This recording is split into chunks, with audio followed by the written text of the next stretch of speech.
Hello বন্ধুরা, আজ আবার বেরিয়ে পড়লাম এই সবুজ ধান ক্ষেতের মধ্য দিয়ে শ্রীখণ্ড গ্রামে গোপীনাথের মন্দির দেখতে। কাটোয়া থানার অন্তর্গত একটি গ্রাম যার নাম শ্রীখণ্ড। সেখানে এসে গোপীনাথ মন্দির যাও বলে সবাই দেখিয়ে দেবে এই মন্দিরের ঠিকানা।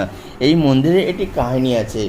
গোপীনাথকে বাচ্চা রঘুনন্দন নিত্য সেবা দেওয়ায় ভগবান নিজ হস্তে সেই নাড়ু খান এবং সেটা তার বাবা মুকুন্দ কবিরাজ দেখে ফেললে নাড়ু শিলাতে পরিণত হয়ে যায়। সেটা এখনও আছে এই মন্দিরটায়। এখানে একসাথে 3টি মন্দির আছে, তার মধ্যে একটি মন্দিরে চলে আসলাম যেখানে সবাই আছে। এনারা আমার আগেই হাজির হয়ে গেছিলো এবং এদের পুজো দেওয়া হয়ে গেছে। ছোটোটা দেখো কী সুন্দর গড়াগড়ি খাচ্ছে এই মন্দিরটায়। চলো আমিও এবার ঠাকুর দর্শন করে ফেলি। এই রৌদ্র এসে মুখগুলো কেমন শুকিয়ে গেছে। তারপর চলে গেলাম পাশের একটি পুকুর আছে, সেই পুকুরটাতে। এই পুকুরে অনেক মাহাত্ম্য আছে। পুকুরে জল বেশি থাকলে এখানে যে মাছ, সেই মাছও দেখাতাম তোমাদের। এবার আমার